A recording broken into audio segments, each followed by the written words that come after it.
In just a moment, X minus one. But first, how does one man get himself into so many impossible situations? This is a question you'll probably ask yourself tomorrow night when you follow another hilarious adventure of Throckmorton P. Gildersleeve. Yes, Gildy's eye for the ladies and his impulsive temperament managed to entangle him in a web of riotous circumstances.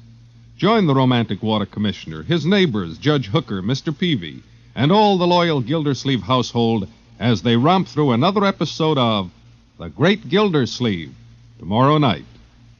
And now stay tuned for X minus one on NBC. Countdown for blast off. X minus 5, 4, 3, 2, X minus 1, fire.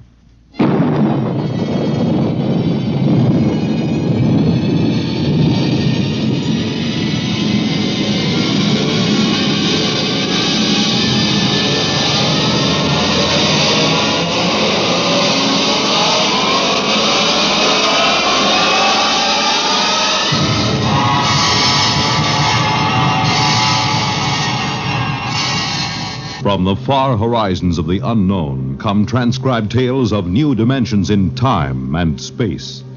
These are stories of the future, adventures in which you'll live in a million, could be years, on 1,000 maybe worlds. The National Broadcasting Company, in cooperation with Galaxy Science Fiction Magazine, presents X minus one.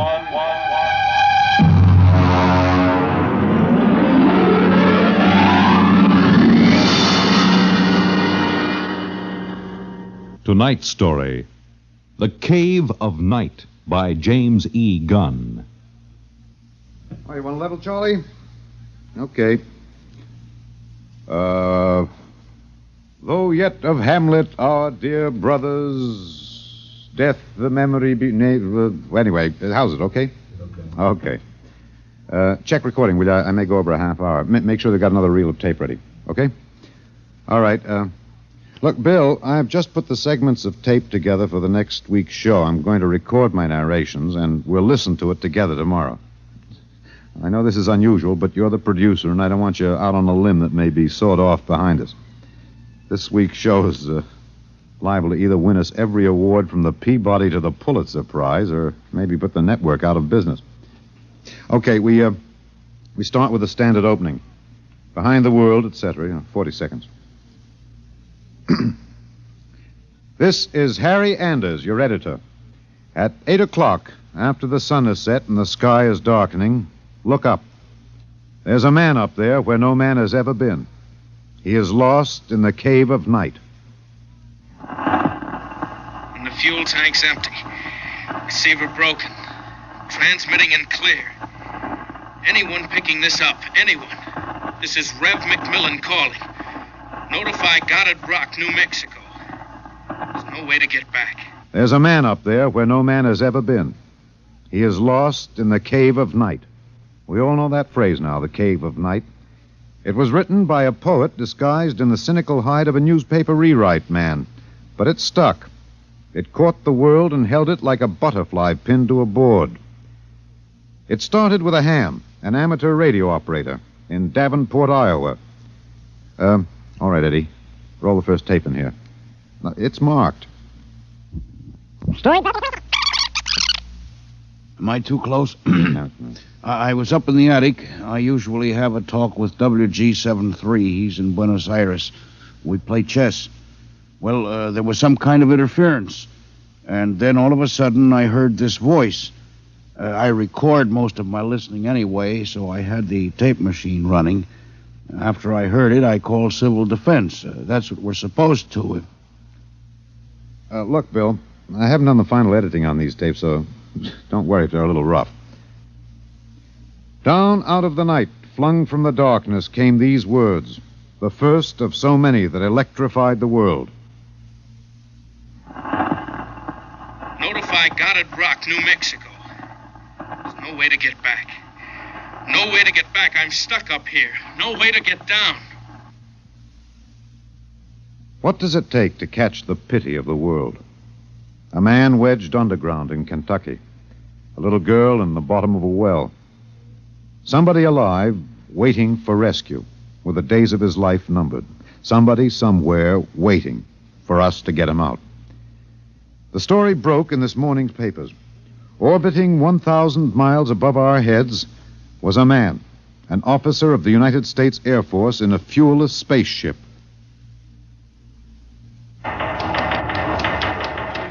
We're recording at the desk of Mike Bayless, senior night editor of the Continental Press National Wire. Hey, you always get a reaction like this. I remember the Floyd Collins story in the 20s. Fellow trapped in that cave in Kentucky, remember? Oh, sure. And the whole country hanging on to see if he could get out. Then there was that little girl stuck in the well. Kathy Fiskers? Yeah. We pulled all those stories out and put them on the wire for background. But this hit bigger.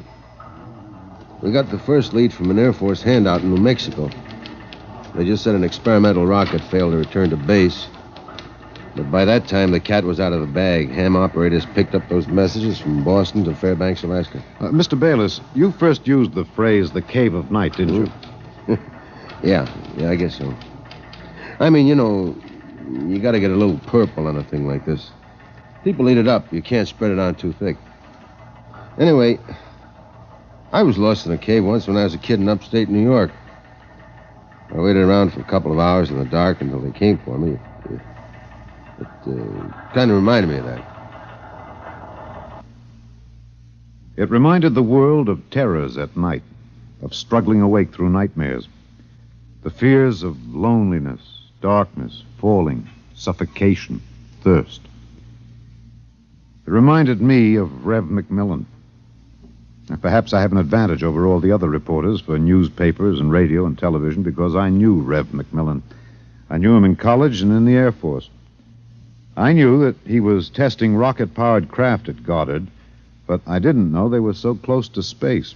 No one knew, till those messages of desperation crackled down through the atmosphere. I remembered Rev when I saw those headlines that morning. Straight black hair, Clark Gable ears, a reckless grin. He ate well, reveled in expert jazz and Mozart opera, and he talked incessantly. His southern speech was no drawl. There was too much to say. And now he was alone. And soon all that might be extinguished. The men from the radio newsrooms rushed to Goddard Rocket Base armed with miniature tape recorders. Gentlemen, I'm Colonel Arthur J. Hannigan, Information Officer for Goddard Rocket Base. And I'm authorized to issue the following statement. First Lieutenant Reverty L. McMillan, United States Air Force pilot, Experimental Rocket Division, took off from Goddard Base at 22:34 Rocky Mountain time. His craft, the XR-37 Mark II, a hydrazine nitric three-stage rocket. I'm sorry I can't describe it, boys. Classified. Well, in order to maintain orbit, the motors were pulsed for 1 second every 15 seconds elapsed time. After 3 minutes, the exhaust was seen by ground spectroscope observation to flare for half a minute. His fuel supply is exhausted. The craft has reached sustaining orbital speed. Well, what does that mean, Colonel? He's out of gas. He can't get down. The first mobilization was of the scientific brains massed at Goddard. Few of them knew Rev. Brains at a research project are usually carefully sorted out and salted away from the distractions of the outside world. They designed, they invented, they calibrated and theorized. But they didn't know the short, stocky man with a lopsided grin who rode the fruit of their labor up and out, and now circled the world of his birth with time ticking out. I covered the hearings in Washington for the network newsroom. I flew down from New York, and the stewardess came out every few minutes to tell the passengers the latest news. She called him Rev, although she never knew him, and once I thought I saw a tear. The hearing was before the subcommittee of the Senate Committee on Military Affairs. Presiding, Senator Allen J. Haggister of Kentucky. All right, General Finch. You've made the technical situation fairly comprehensive, even to an old cane-brake, redneck hillbilly like myself. I have tried to make the gravity of the situation apparent, sir. It appears to me, General, that the sacred life of a human being created in the image of his maker is in danger. It's no light thing to be thrown away like some guinea pig. If that ship wasn't safe, if that poor man up there in the cave of night is to die, somebody is responsible. Isn't that right, General? Sir, a manned rocket was sent up because of one simple fact. It takes a computer of tremendous versatility and capacity to operate a Harrison-Munch reactor engine. A computer of infinite complexity. And I ask you, General, I put the question to you, why was such a computer not designed? It has been designed, sir. It was designed 500,000 years ago. There is only one mechanism competent to handle those controls, sir. That is the human brain. All right. I turn now to my second question, General, and I ask it not only for myself and my colleagues on this committee, but for 170 million Americans listening on the radio, watching on television. With that man up there living out his last days, why was it not possible to send a ship up after him? Why was there no second ship built? For one reason, Senator, money. The appropriation for rocket research fell short by 12% of the amount needed even to build one vessel. Oh, frankly, gentlemen, the deficiency was made up by cutting corners and diverting funds from other projects. That is not the point, General. There's a man up there who's going to die. With the limited funds you gave us, we've done what we set out to do. We've demonstrated that space flight is possible, that a space platform is feasible. If there is any inefficiency, if there is any blame for what has happened, it lies at the door of those who lack the confidence and the courage and ability of their countrymen to fight free of Earth to their greatest glory. Senator, how did you vote on that?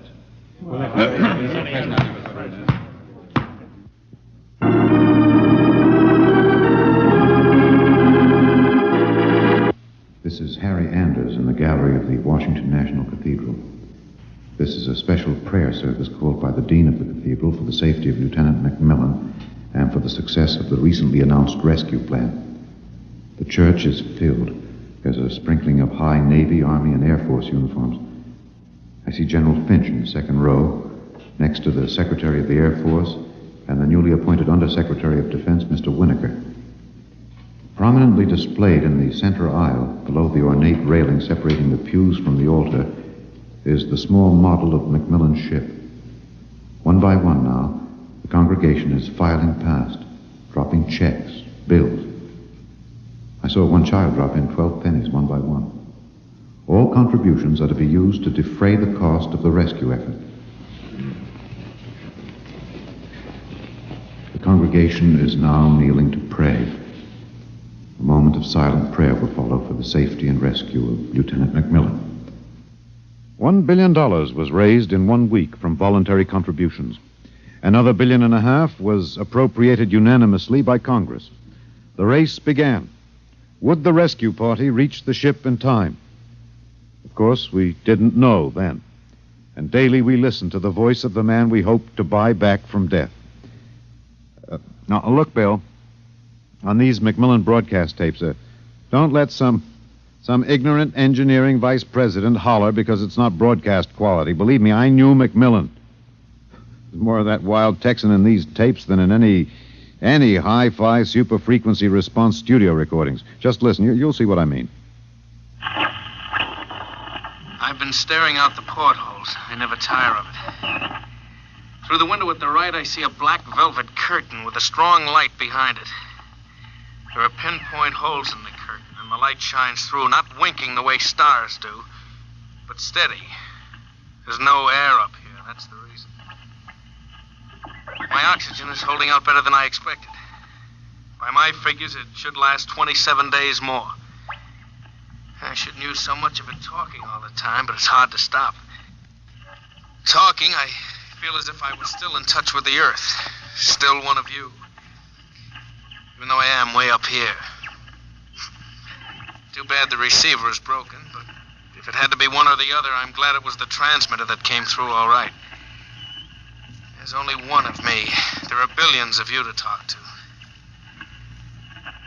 You can't see me now. You'll have to wait hours for the dawn.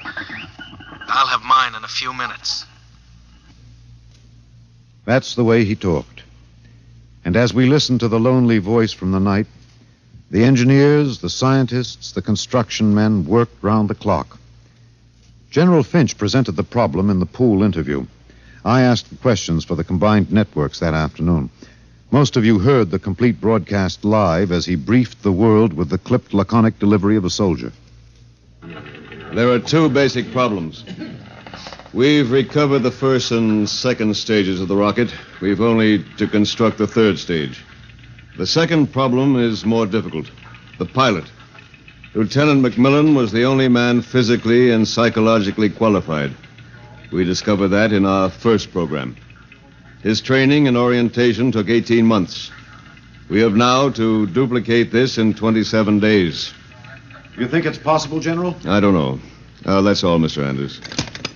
Stevenson, get me some coffee, will you? Black and some kind of sandwich, no butter, no mayonnaise. And then the voice from the cave asked a question and expected no answer. Do you hear me down there? Sometimes I wonder. I wish there was some way I could be sure you were hearing me. Just that one thing might keep me from going crazy. I was there the night we answered that question. I was there in a helicopter over Kansas City. This is Harry Anders speaking to you from a helicopter over Kansas City. There are 15 seconds till midnight. The plan was developed by General Finch. At precisely midnight, every light in the city will be out and then flashed on in 2-second intervals. This will be the exact moment that McMillan's ship is calculated to pass overhead. It's almost time now. 5, 4, 3, 2, 1. There they go. Off. On.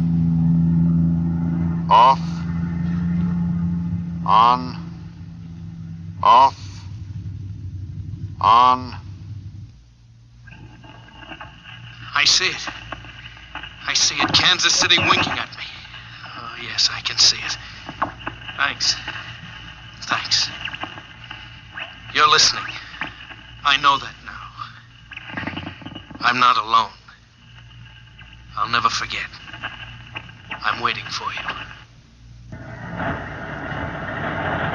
We're recording in the press gallery of the Goddard Rocket Base main construction hangar. The vast third stage component stands before us, men swarming up and down the gantry cranes. The Mark III is being built to carry 5 men instead of 1. The pilot selection has been kept a top secret to avoid unnecessary strain on the men selected. The latest progress report gives a possible margin of 6 hours between the launching of the rescue ship and the estimated exhaustion supply of oxygen to Lieutenant McMillan. The shift is changing now. The expert construction workers recruited from across the country by the combined efforts of the Air Force Personnel Service, the Atomic Energy Commission, and the International United Electrical Workers and United Auto Workers of the AFL-CIO. The margin is 6 hours. 6 hours between life and death for Lieutenant Reverdy L. McMillan. An hour ago, I saw the sun rise over Russia. It looks like any other land from here. The green where it should be green. Farther north, a sort of mud color. And then white where the snow is still deep. Up here, you wonder why we're so different when the land is the same. You think we're all the same children of the same mother planet. Who says we're different?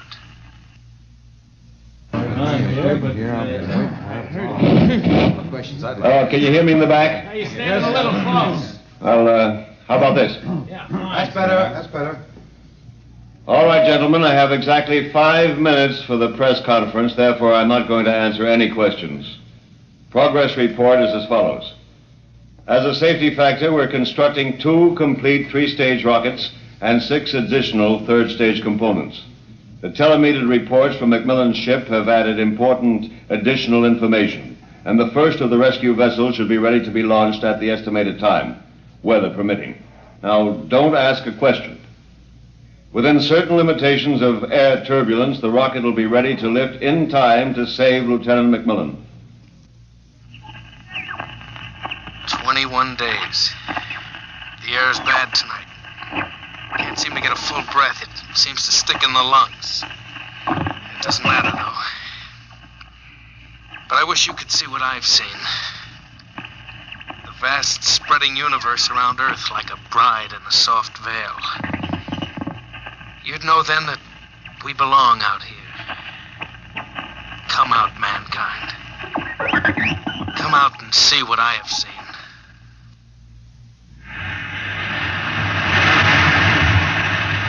This is Harry Anders at Goddard Rocket Base.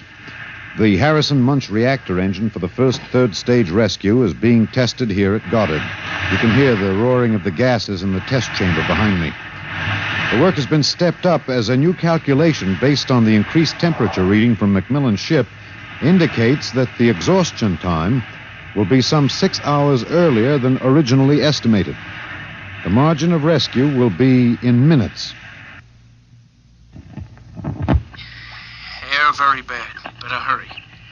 Can't last much longer. It's silly, of course you'll hurry. But I don't want anyone feeling sorry for me. I've seen the stars clearly. But more than this, I've seen the Earth. There where I have lived and loved. I have known it better than any man. And loved it better. And known its children better. Goodbye. I have a better tomb than the greatest conqueror Earth ever bore. Do not disturb.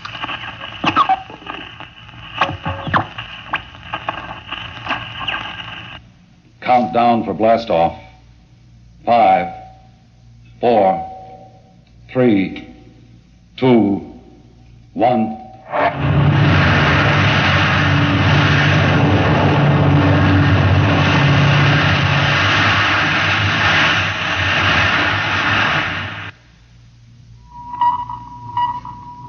Anders, tape 323. We're in the press operation room of Goddard Field. The rescue rocket has been aloft 53 minutes plus. Its calculated time of arrival is 54 minutes. You will hear the voice of General Beauregard Finch on a direct pickup from the rescue vessel, which has been named unofficially the Lifesaver.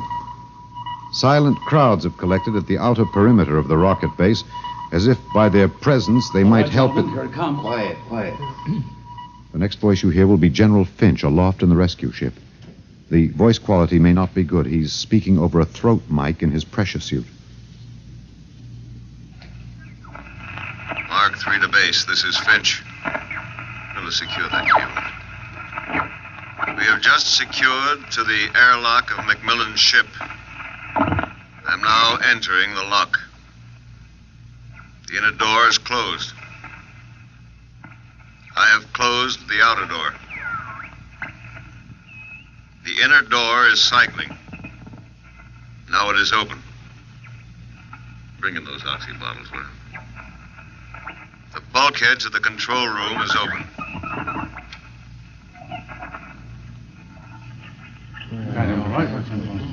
Is he all right? Come on, will you? What's happening?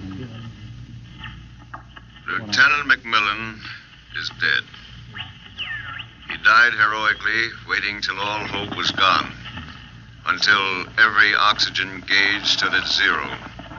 And then, well, the airlock was open when we arrived. In accordance with his own wish, his body will be left here in its eternal orbit. I'm going to leave now. My feet will be the last to touch this deck. Lieutenant McMillan is in his control chair, staring out towards the stars. I'll leave the airlock doors open behind me.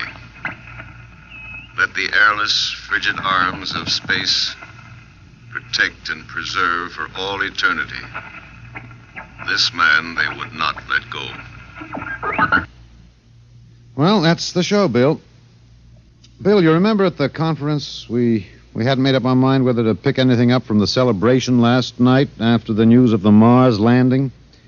I said it was the right end for Rev McMillan's story. You said it was old stuff. Every kid knew the sequence. The ships built to rescue Rev, used to set up the satellite base, from the base to the moon and now to Mars. Well, I went out with a mini-tape last night, and I've got the end of the story. Here it is. This is Harry Anders in Times Square. The neon rocket ship at the top of the Times building has just flashed into brilliant light. The signal that the landing signal has been received from the rocket Rev McMillan III. Man has landed on Mars. And a holiday crowd here in Times Square is celebrating like 1,000 New Years rolled into one. I'm being tossed and pushed and clapped on the back all at once. Let's see what the man on the street thinks about man on Mars. You, sir.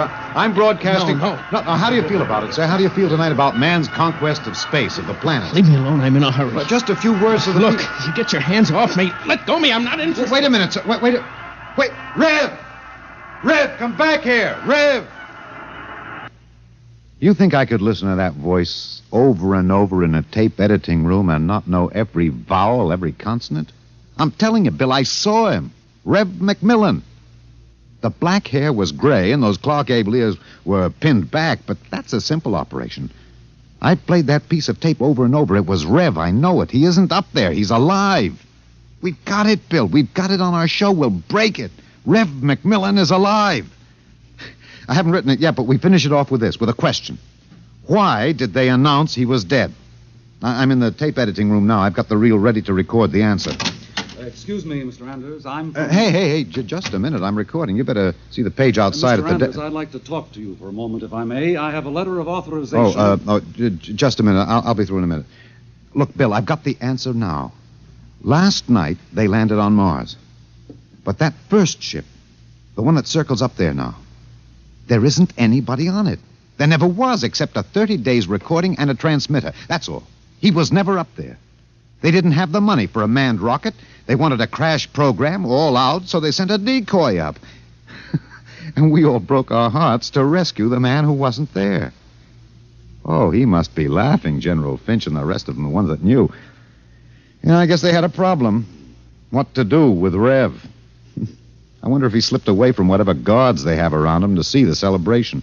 He looked a little sad. Now, I think sometimes he must wish he was really up there in the cave of night, seated in the icy control room, 1,075 miles above the Earth, staring out at the stars. Mr. Anders, I must insist... What? Bill. Looks as if I won't have to worry about editing this tape. My friends are from Washington. I'd like to call your attention to the last paragraph. What? Oh, no. It's very simple. You won't have to burn it. It's easy to destroy recording tape. I throw this switch. When the tape goes through the erasing head, it's gone forever. Oh, too bad. Would have made one fine show. Okay. So long, Rev.